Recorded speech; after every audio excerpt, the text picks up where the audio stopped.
Eu sei que muitas pessoas têm dúvidas sobre o jejum.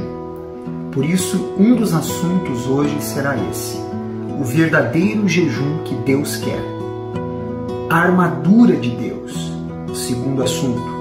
E o terceiro assunto, somos luz ou trevas? Dentre outros assuntos que estaremos falando aqui hoje no Devocional 2024. Isaías 58, 59 e 60. Venha comigo então para nos aprofundarmos nas Escrituras Sagradas. No livro de Isaías 58, no versículo 1 ao 3, diz assim: clama a plenos pulmões, não te detenhas. Ergue a voz como a trombeta e anuncia ao meu povo a sua transgressão e à casa de Jacó os seus pecados. Mesmo neste estado, ainda me procuram dia a dia. Tem prazer em saber os meus caminhos, como povo que pratica a justiça e não deixa o direito do seu Deus. Perguntam-me pelos direitos da justiça. Tem prazer em se chegar a Deus, dizendo: por que jejuamos nós e tu não atentas para isso? Por que afligimos a nossa alma e tu não o levas em conta? Eis que no dia em que jejuais, cuidais dos vossos próprios interesses e exigis que se faça todo o vosso trabalho. Primeiro, Deus determina que seja anunciado às pessoas onde é que elas estavam errando. Elas estavam vivendo, aparentemente fazendo certo, mas dentro delas vivendo completamente erradas. Elas jejuavam, na verdade, ficavam sem comer, mas o real sentido do jejum não era praticado.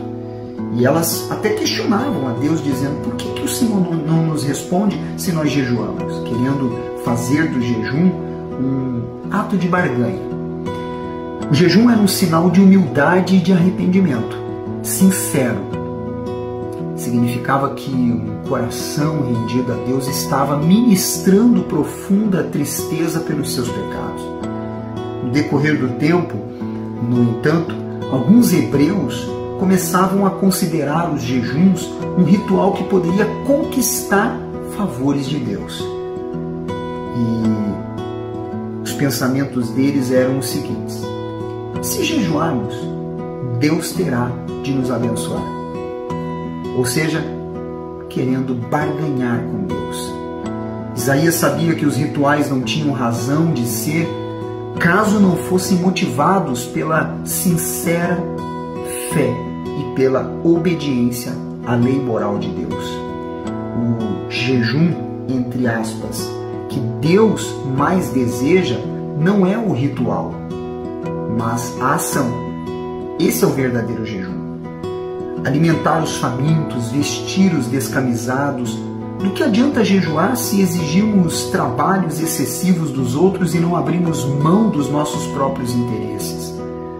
Desconsideramos as necessidades dos pobres, recusamos a hospitalidade aos necessitados, impondo a nossa própria lei mediante propinas. Jejuar, mas não respeitar a Deus e nem os seus ensinamentos. No versículo 6 e 7 ele continua falando sobre esse assunto, dizendo: porventura não é este o jejum que escolhi? Que soltes as ligaduras da impiedade, desfaças as ataduras da servidão, deixes livres os oprimidos e despedaces todo o jugo? Porventura não é também que repartas o teu pão com o faminto e recolhas em casa os pobres desabrigados? E se vires o nu, o cubras, e não te escondas do teu semblante. Boas obras, por melhor que elas sejam, não substituem a espiritualidade. Os rituais religiosos não podem tampouco substituir as boas obras. E é disso que Isaías estava falando. Alguns eram descuidados quanto ao aspecto moral da lei. Acreditavam poder desobedecer e ainda serem perdoados pelas simples repetições mecânicas dos rituais. Isaías ensinava que Deus despreza os rituais vazios de pessoas insinceras. Deus exige o viver em retidão que provém da entrega total, com sinceridade. No versículo 8 ao 11, agora ele fala sobre os resultados de viver um jejum assim, de fato. Ele diz: então romperá a tua luz como a alva, e a tua cura brotará sem detença. E a tua justiça irá diante de ti, e a glória do Senhor será a tua retaguarda. Então clamarás e o Senhor te responderá. Gritarás por socorro e ele dirá: eis-me aqui. Se tirares do meio de ti o jugo, o dedo que ameaça, o falar injurioso, se abrires a tua alma ao faminto e fartares a alma aflita, então a tua luz nascerá nas trevas, e a tua escuridão será como o meio-dia. O Senhor te guiará continuamente, fartará a tua alma até em lugares áridos, e fortificará os teus ossos. Será como um jardim regado, e como um manancial cujas águas jamais faltam. Essa luz representa primeiramente a salvação da parte de Deus, para proteger e para curar. E, em segundo lugar, representa o genuíno ato de justiça por parte do povo. Através deste verdadeiro jejum, Deus traz cura, justiça, resposta, livramento e direção. Lá no capítulo 59, no versículo 1 ao 3, ele diz: eis que a mão do Senhor não está encolhida para que não possa salvar, nem surdo o seu ouvido para não poder ouvir. Mas as vossas iniquidades fazem separação entre vós e o vosso Deus, e os vossos pecados encobrem o seu rosto de vós, para que vos não ouçam, porque as vossas mãos estão contaminadas de sangue, e os vossos dedos de iniquidade. Os vossos lábios falam mentiras, e a vossa língua profere maldade. Dentre outras coisas mencionadas aqui, o povo cometera violência, falsidade, injustiça, hostilidade, rebelião, traição, opressão dos fracos e deslealdade para com Deus. E estas eram algumas das razões de estarem separados de Deus. Não havia resposta pelo fato do comportamento que o povo havia assumido, e não porque a mão do Senhor estivesse impossibilitada de alcançá-los. O povo queria que Deus os ajudasse quando estavam em apuros, mas não queriam servi-lo de todo o coração. Não queriam abandonar seus maus caminhos nem a idolatria. Se não queriam prestar atenção a Deus, por que Deus teria de prestar atenção a eles? Um pai demonstra amor quando deixa o seu filho aprender com seus próprios erros.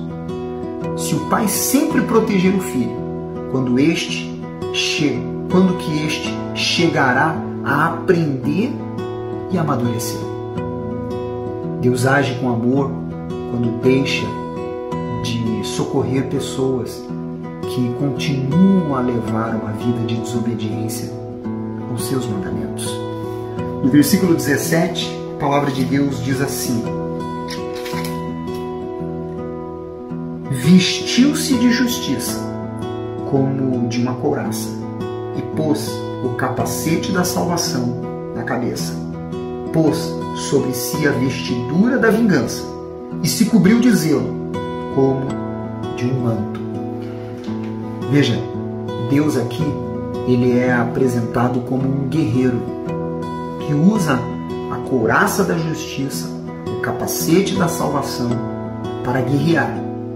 Posteriormente, lá em Efésios capítulo 6, versículo 14 ao 17, o apóstolo Paulo, ele, usado por Deus, emprega esses mesmos termos para instruir os cristãos a respeito da armadura espiritual diante das guerras e batalhas que enfrentam. No versículo 21, a palavra de Deus diz assim: quanto a mim, esta é a minha aliança com eles, diz o Senhor. meu espírito que está sobre ti e as minhas palavras que pus na tua boca não se apartarão dela, nem da de teus filhos, nem da dos filhos de teus filhos, não se apartarão desde agora e para todo sempre, diz o Senhor. Aqui, Deus promete que nunca retiraria o seu espírito do seu povo. Essa era a parte que Deus tinha na aliança. Mas a outra parte da aliança, a ser cumprida pelo povo, acarretava em dedicação deles para com o relacionamento com Deus. Enquanto permanecemos fiéis ao Senhor, Ele permanece conosco. Sua promessa era dirigida aos que se convertem, ou seja, os que se voltam a Ele. Para nós, esta profecia dita por Isaías se cumpriu no dia de Pentecostes, como está escrito em Atos, capítulo 2, versículo 1 ao 4. E para terminar, o capítulo 60 diz assim: dispõe-te, resplandece, porque vem a luz e a glória do Senhor nasce sobre ti. Porque eis que as trevas cobrem a terra e a escuridão os povos, mas sobre ti aparece resplendente o Senhor, e a sua glória se vê sobre ti. Em um mundo onde as trevas têm prevalecido e a escuridão reina dentro das pessoas, nós que somos de Deus temos que ter disposição para resplandecer a luz e a glória de Deus, para que estas pessoas tenham a oportunidade de salvação como nós tivemos. Foi especial para você o assunto de hoje? Então, por que não colocar no seu story, nas suas redes sociais, enviar nos seus grupos e listas de transmissão? Quantas e quantas pessoas serão alcançadas, não é verdade? Deixe o seu comentário, o seu like. Você é especial para Deus. Amanhã eu estou de volta.